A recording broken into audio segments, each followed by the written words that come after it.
All right, Shalom.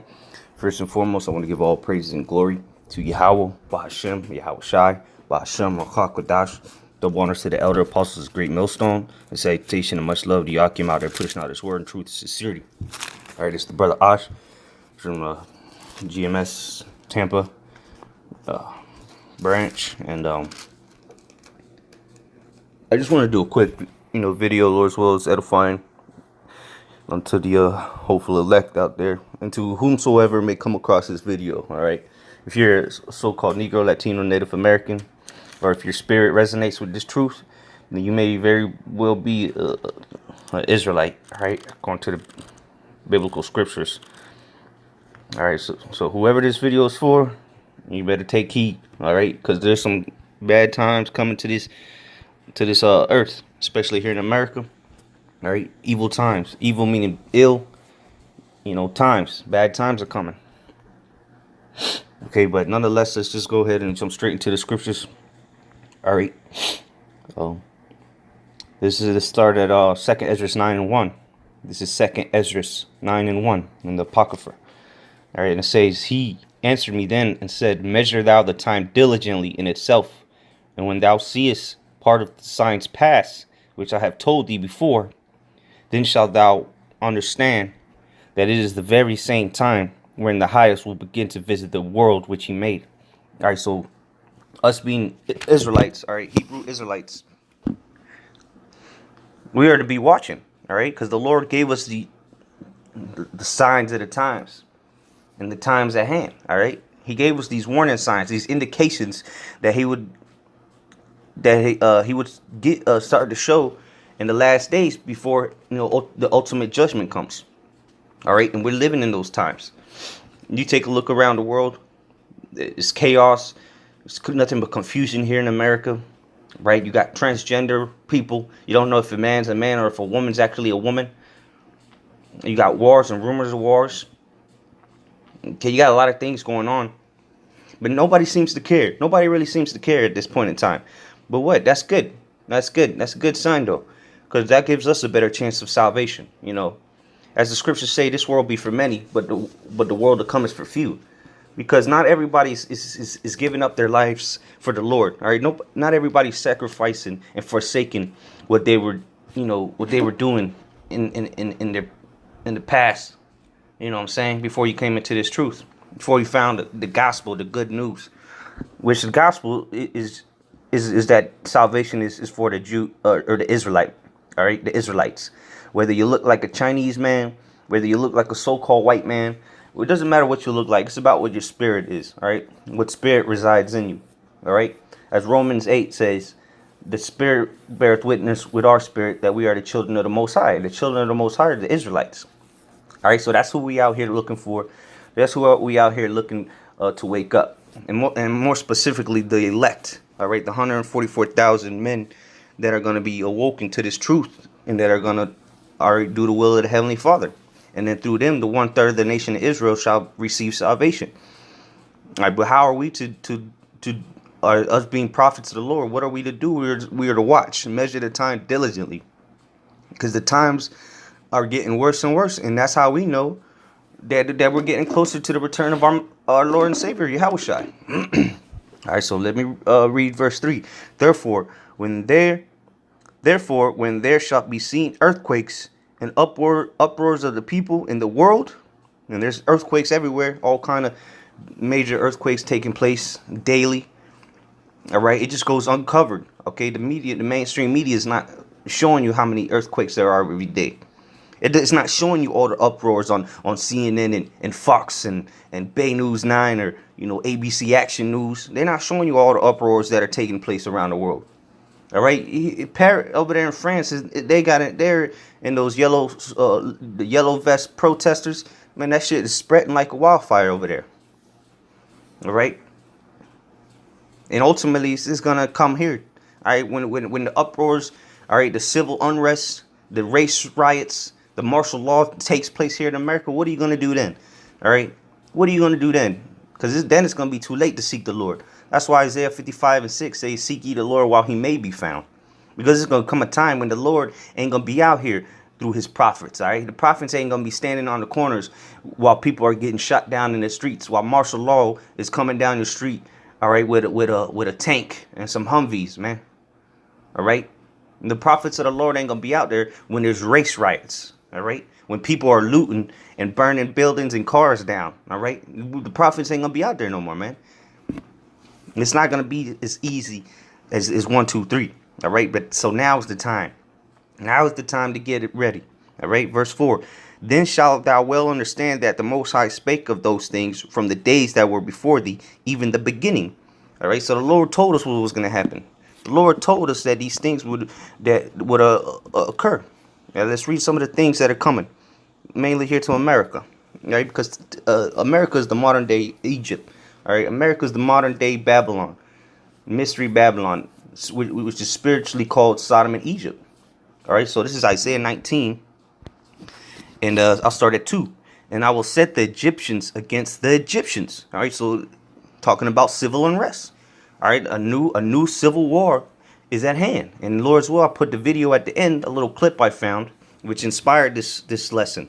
All right, civil unrest is coming to America, and it's not just going to be the North versus the South. It's going to be everybody for themselves. All right, in the midst of that, it's going to be race riots. So if a coon hunter, all right, one of them Edomites, them red Hebrew Edomites, catch you outside, they gonna kill you, man. They gonna lynch you up. They gonna castrate you. You know, these devils, the true nature of the so-called white man is coming out, and especially when it's a lawless society and martial law has been declared. All right, curfews, all out chaos in the streets. Damn, they gonna start hanging niggas again, man. You spics too, man. You tontos. Y'all don't think that the so-called white man is your buddy, man.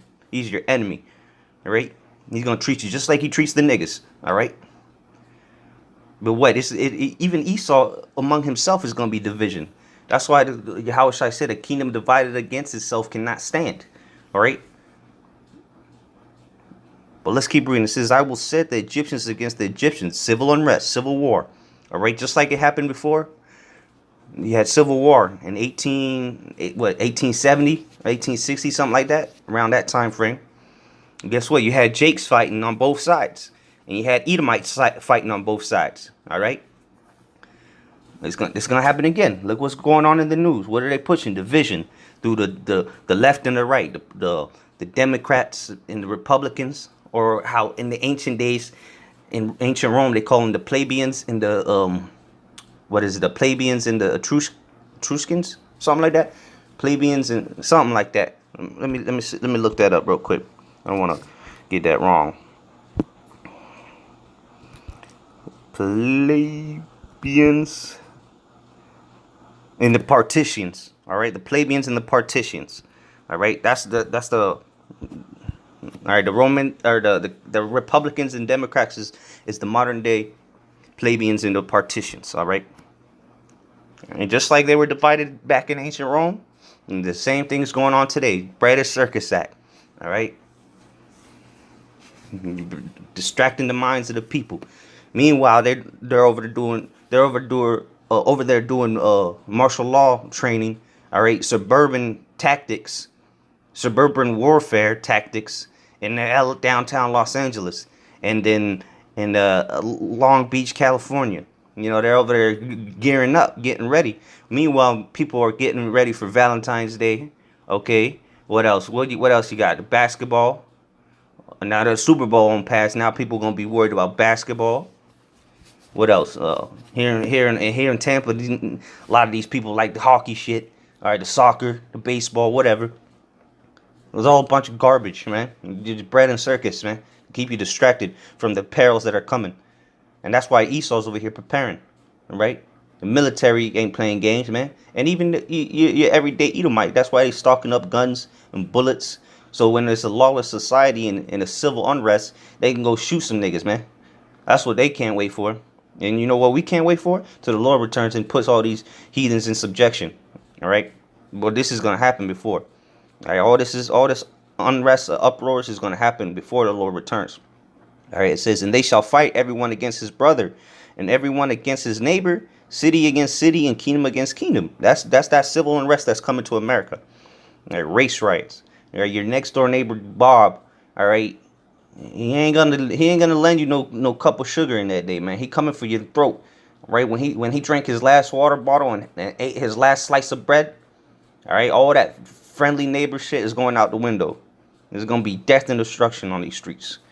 Verse 3, and the spirit of Egypt shall fail in the midst thereof, and I will destroy the counsel thereof, and they shall seek to the idols, and to the charmers, and to them that have familiar spirits, and to the wizards. So the Lord is going to destroy the counsel thereof of Egypt, man. Ain't nobody going to have the answers, all right? The government's not going to have the answers. All right, your pastors, all right, these churches, they're not going to have the answers. But what? People are going to seek those idols. They're going to go to the Latinos, they're going to go to Guadalupe, or the Virgin Mary, okay, and begging her for answers and asking her, the idol, the dumb idol that can neither hear nor speak. They're going to ask it to help them and save them. It's going to be, hey, boo-hoo. That's all I can say, boo-hoo. All right? People are going to be seeking answers everywhere.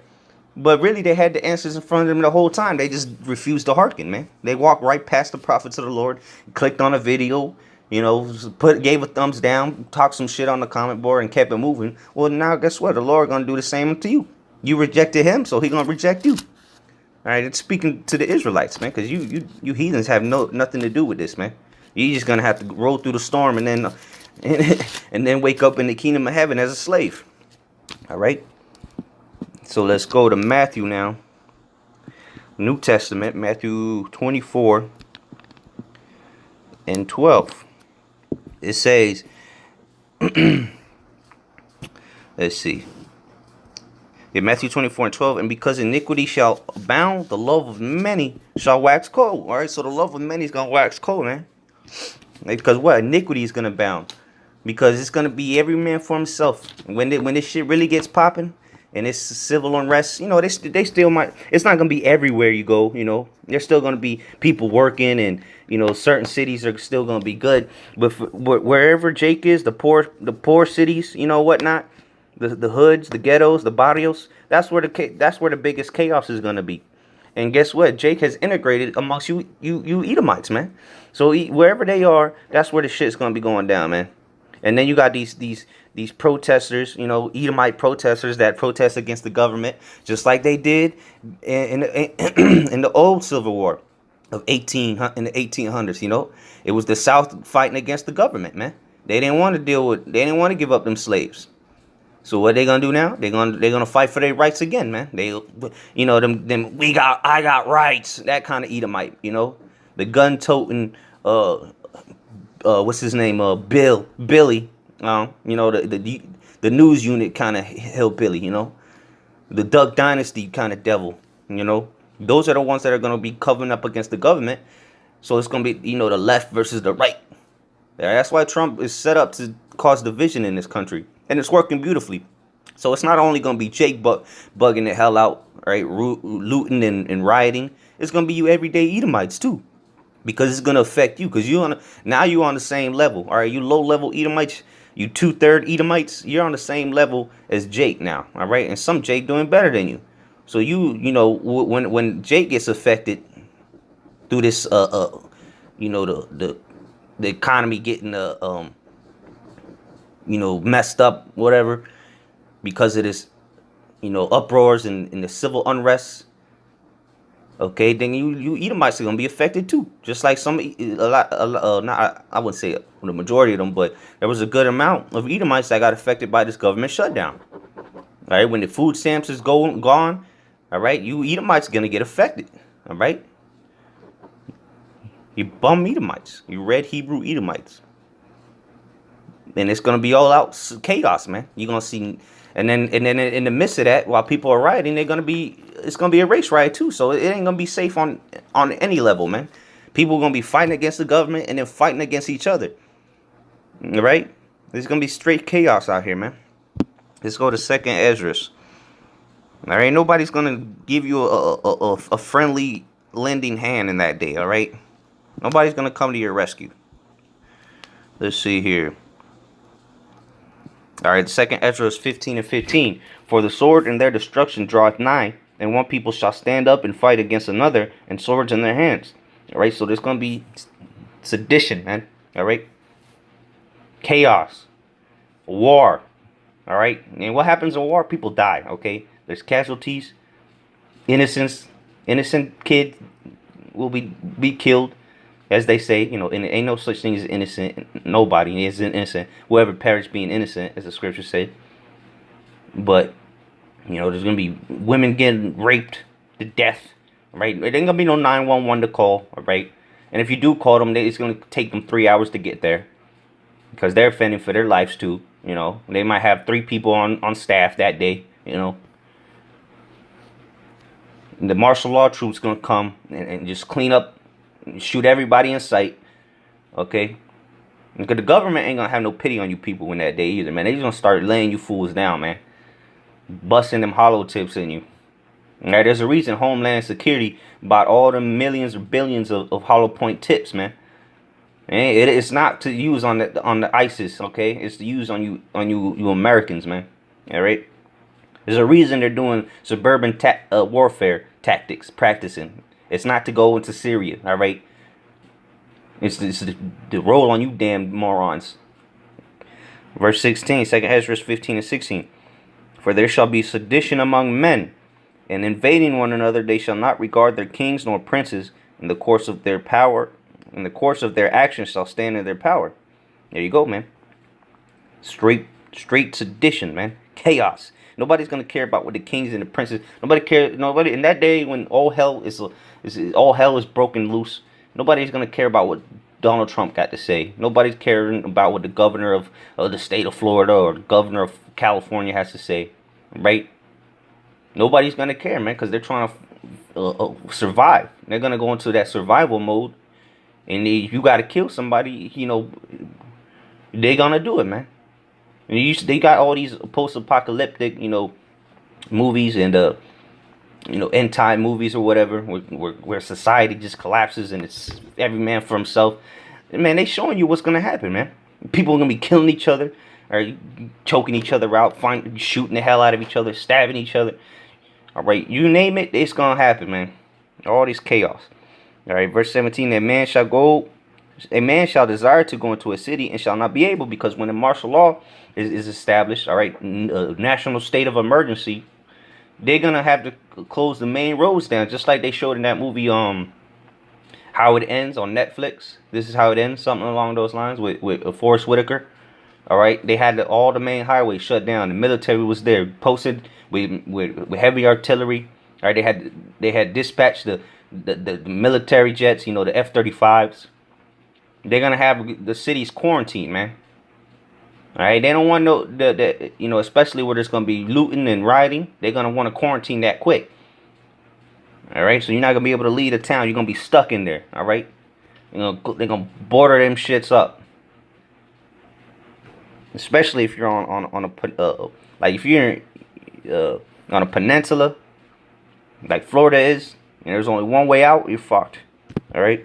Verse 18: for because of their pride, the city shall be troubled, the houses shall be destroyed, and men shall be afraid. There you go. See, houses are going to be ravished. Or people are going to be busting in through your doors, burning your houses down, and people are going to be afraid. Grown men are going to be afraid to come outside, because they know it's a possibility they ain't not coming back. They might not make it 10 steps out the door. And that's what's coming to the streets of America. Death and destruction around every corner. All right, and imagine you so-called white people come out to go try to get some food or some water, and you got a horde of angry niggas coming at you, man. A bunch of Crips and Bloods, you know. Now they can do whatever they want. Now they can just bang on you, you know, bang on you Edomites, man. Because Jake is looking at you damn devil sideways right about now, man. They sick and tired. You don't know. I'm talking about the 2/3, man. They sick and tired of taking shit from you devils, man. So when they get a chance, they gonna bust the cap in your ass. All right. And the scriptures say there be spirits created for vengeance. Well, a lot of these 2/3 niggas are gonna lose their shit. A lot of these niggas in prison, you know, Debo and you know, Tyrone do nothing but push-ups and pull-ups all day long. When society collapses and they're released, all right, they can bust out the prisons. They're gonna come for your head, man. They're gonna rape you people, all right, and put you to death. You ain't not gonna be able to do a damn thing about it. Big 280-pound, big ass cock diesel nigga beating the brakes off of you, man, holding you down like a little bitch. You know, so like it for the language, but that's what's gonna take place, man. You're gonna be screaming all kind of profanities in that day. Here it is, all these little Christians, pseudo Christians, talking about why you cussing. You're gonna be the #1 person cussing in that day when all hell is brought upon you. All right, verse 19. A man shall have no pity upon his neighbor. Nobody's gonna care how you feel if you crying. A woman, a badass chick, you know, she over there in the corner in the fetal position crying. Nobody's gonna care about that tears, man. Nobody's gonna care about your tears, man, or how you feel that day. All right, but shall destroy their houses with the sword and spoil their goods because of the lack of bread and for great tribulation. All right, so it's gonna be a lot of killing, a lot of raping, right? Put it bluntly, because it's gonna be a lack of bread. All right, when the shit hits the fan and there's no more truck drivers, all right, the stores only got 3 days food, all right, stocked up. Now, that 3 days of food is going to be gone within the first day, within hours, all right? Look what happens when they say there's a hurricane coming or some shit. Man, them shelves get clean that day. No water, no bread. The only thing that's left is fucking, little toy cars and shit. Hey, but this is going to be horrible times. I'm telling you. This is a warning. This is the Lord giving you warning right now. All right, Isaiah. Let's go to Isaiah 13. Isaiah 13 and 11. And I will punish the world for their evil, and the wicked for their iniquity, and I will cause the arrogancy of the proud to cease, and will lay low the haughtiness of the terrible. All right, so the Lord is coming to judge you proud ass devils, man. You proud ass Americans, including you 2/3 Jakes, man. Everything is a game until the shit hits the fan. All right, proud as hell, proud to be an American, proud to be a homosexual, proud to do all this wickedness, and then you walk around with these haughty ass looks. All of that's gonna cease in that day, man. All right, let's see all these independent women and these tough guys. What they gonna do when the shit hits the fan, man? If you ain't got your Habashimi outside with you, you're screwed, man. Yep. And death and destruction is coming. So remember, civil unrest, martial law, and race riots is coming to America. Shalom. On the 12th of August 2017, Heather Heyer attended a protest against the Unite the Right rally in Charlottesville, Virginia. By the end of the day, she would be dead. The victim of a car deliberately driven into a crowd of liberal demonstrators by a self-confessed Nazi. President Trump blamed both sides for the violence in Charlottesville, and a year later, liberal and conservative pundits appear to be drawing lines in the sand, echoing rhetoric last seen in 1865. But are the policies of the president really that divisive? Is Trump's America heading for a second civil war? According to a June 2018 Rasmussen poll, approximately 31% of voters believe a second civil war is likely to occur in the next 5 years. This is reflective of the deep divisions within American society along lines of class, wealth, and race. A 2017 Harvard study found that 57% of Americans viewed the civil rights movement Black Lives Matter unfavorably. Trump's declaration that journalists are the enemy of the people has contributed to increased distrust of the media, to the extent that, according to a June 2018 Gallup poll, 44% of Americans believe the news they see is inaccurate. A barometer of this clear division down the middle of America is the election of Donald Trump in 2016. An aggregate of all his approval polls suggest 52.5% of the electorate disapprove of his performance. Alt-right leader Richard Spencer has credited Trump with his movement's revival in several states across America. The number of right-wing militias like the Three Percenters grew by a third between 2015 and 2016. Journalist Sarah Leonard suggests liberals have responded by radicalizing too. Certainly, Antifa members have advocated violence against Republican and alt-right targets, and the New York City Antifa group's Twitter following quadrupled in January 2017. In an environment where there is no moderate standing, another event like Charlottesville could lead to disaster. On the 2nd of April 2018, Sean Hannity announced on his daily radio show, I'm going to tell you something. This country's headed towards a civil war in terms of two sides that are just hating each other. And if Robert Mueller is so pompous and so arrogant, he's going to ignite a battle that we've not seen in this country before. According to Keith Mines, a State Department specialist in civil conflict, the chance of the US descending into war in the next 10 years is 60%. Mines cites entrenched national polarization, a divisive press, and weak public institutions as contributing factors to a potential war. More pointedly, Mines says the willingness of both sides to resort to violence to solve issues could lead to war. As well as the deplorable car attack in Charlottesville, there was an equally horrifying shooting of Republican lawmakers 100 miles away in Alexandria in June 2017. Political statements are no longer made with words, but with violence. This strongly echoes the disintegration of political parties and the ideological violence seen in Kansas in the 1850s, when ordinary people decided to take action independent of the authorities. The events of Bleeding Kansas were severe enough to make a compromise between pro- and anti-slavery elements next to impossible, and led almost directly to civil war. Today, remarks from conservative and liberal pundits on the Mueller investigation into Russian interference in the US election of 2016 generate similar fervor. During the 1850s, the US had weakened institutions as it does now, and strong, deep-seated opinions on both sides, as Americans do now. However, the difference, according to historian David Blight, is that the central issue of slavery tore the two political parties apart, as loyalty to state trumped loyalty to party and country. The same cannot be said of today. Following Trump's refusal to outright condemn the radical right in Charlottesville and his willingness to follow Putin's lead in Helsinki, politicians on both sides of the aisle condemned him. This is in addition to strong national forces, such as an integrated modern military and economy that is fully under the control of Washington, D.C. It is hard to see how America's armed forces would not swiftly put down any civil uprising, or how they might become sufficiently divided to wage war on themselves. One of the contributing factors to the sudden growth of the Confederacy in the 19th century was that the standing US Army numbered only 16,000, and they were spread out on the frontier. Individual secessionist states, however, could call on large local militias.